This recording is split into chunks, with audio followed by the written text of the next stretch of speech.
കോൺഗ്രസിന്റെ സ്ഥാനാർത്ഥി പട്ടിക വരാത്തത് കൊണ്ട് ബി.ജെ.പിക്കും സ്ഥാനാർത്ഥി പട്ടിക പ്രഖ്യാപിക്കാൻ കഴിയുന്നില്ല എന്നുള്ളതാണ് അവസ്ഥ.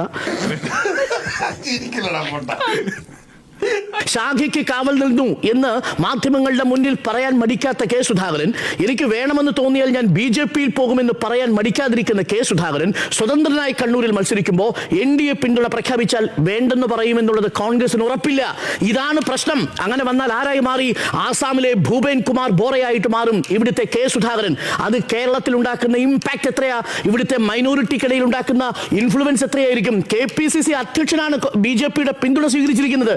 അതൊഴിവാക്കാനാണ് ഇപ്പോൾ കേന്ദ്രത്തിൽ തിരക്കിട്ട ശ്രമം നടക്കുന്നത്. മുൻ KPCC അധ്യക്ഷൻ ബി.ജെ.പിയുടെ പിന്തുണ സ്വീകരിച്ചു മത്സരിക്കുന്ന ഒരു അവസ്ഥ കണ്ണൂരിൽ ഉണ്ടാവാതിരിക്കാനാണ് നേതാക്കൾ ഈ പണിയെടുക്കുന്നത്. അത് കേവലം പേരാവൂരിലോ ഈ പറയുന്ന അഴീക്കോട്ടിലോ വോട്ട് കുറയുമെന്നുള്ളത് മാത്രം കൊണ്ടല്ല. കാര്യം ആ ഉറപ്പേ ഉള്ളൂ കേരളത്തിലെ പല കോൺഗ്രസ് നേതാക്കൾക്കും.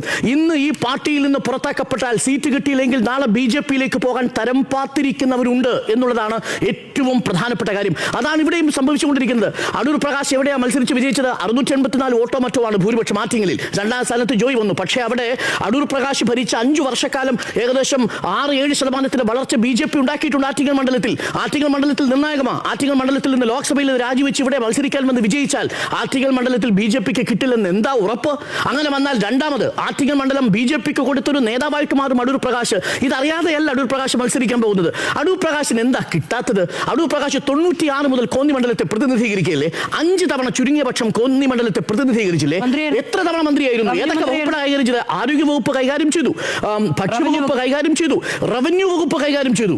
ഈ വകുപ്പുകളെല്ലാം കൈകാര്യം ചെയ്തിട്ടും അടൂർ പ്രകാശിന് മതിയായില്ലെങ്കിൽ, കെ സുധാകരന് മതിയായില്ലെങ്കിൽ, 12 തവണ നിയമസഭാ തെരഞ്ഞെടുപ്പിൽ മത്സരിച്ചിട്ടും മതിയായില്ലെങ്കിൽ എന്താണ് ഇതിന് പറയാൻ കഴിയുക? എന്ത് തീരുമാനമാണ് എടുക്കേണ്ടി വരിക? ഒരാഴ്ച പോലും ആയുസില്ലാത്ത ഗ്രൂപ്പ് ലോയൽറ്റിയാണ് ഇപ്പോൾ കേരളത്തിലെ കോൺഗ്രസ് നേതാക്കൾക്കുള്ളത്. ഇന്നലെ വരെ രമേശ് ചെന്നിത്തലയുടെ കൂടെ നടന്നയാൾ ഇന്നൊരു സുപ്രഭാതത്തിൽ KC-യുടെ പക്ഷമാവുന്നു. ഇന്നലെ വരെ ഉമ്മൻചാണ്ടിയുടെ പക്ഷത്തുണ്ടായിരുന്നയാൾ ഇന്നൊരു സുപ്രഭാതത്തിൽ KC വേണുഗോപാലിന്റെ പക്ഷമാകുന്നു. ബി.ജെ.പിക്ക് പ്രഖ്യാപിക്കാൻ പറ്റുന്നില്ല. അതാണ് പ്രശ്നം. ചെറുതായിട്ട് കാണാൻ പറ്റില്ല. തിരുവനന്തപുരം സെൻട്രലൊക്കെ മാറ്റിയിട്ട് ബി.ജെ.പിക്ക് സ്ഥാനാർത്ഥി പ്രഖ്യാപിക്കാൻ പറ്റുന്നില്ല. അവിടെ അരുവിക്കരയിൽ നമ്മുടെ ശിവകുമാറിന് കൊടുത്തതോട് തൽക്കാലം ആ പ്രശ്നം ഒഴിവായി. പക്ഷേ അതല്ലെങ്കിൽ വലിയ ബുദ്ധിമുട്ടുണ്ടാകുമായിരുന്നു. ഇപ്പൊ ബി.ജെ.പി നേരിടുന്ന പ്രശ്നം അതാണ്. കോൺഗ്രസിന്റെ സ്ഥാനാർത്ഥി പട്ടിക വരാത്തത് കൊണ്ട് ബി.ജെ.പിക്കും സ്ഥാനാർത്ഥി പട്ടിക പ്രഖ്യാപിക്കാൻ കഴിയുന്നില്ല എന്നുള്ളതാണ് അവസ്ഥ. എന്തായാലും നമ്മൾ ഇനി കാത്തിരില്ലെന്ന് തോന്നുന്നു. ഇനിയിപ്പോ എത്ര സമയം എടുക്കും? ഇപ്പം നോബൽ മാരിക്കാരൻ 2 മണിക്കൂർ എന്ന് പറഞ്ഞാൽ അർദ്ധരാത്രിയിലാണ് രണ്ടാമത്തെ പട്ടിക വരാൻ പോകുന്നത്. പ്രതിപക്ഷ നേതാവ് പറഞ്ഞ എന്താ 24 മണിക്കൂറിനുള്ളിൽ പട്ടിക വരുന്നത്. 72 മണിക്കൂറും കഴിഞ്ഞ് 80ാമത്തെ മണിക്കൂറാവുക. അപ്പം അത് നമുക്ക് ചർച്ച അവസാനിപ്പിച്ചാലോ?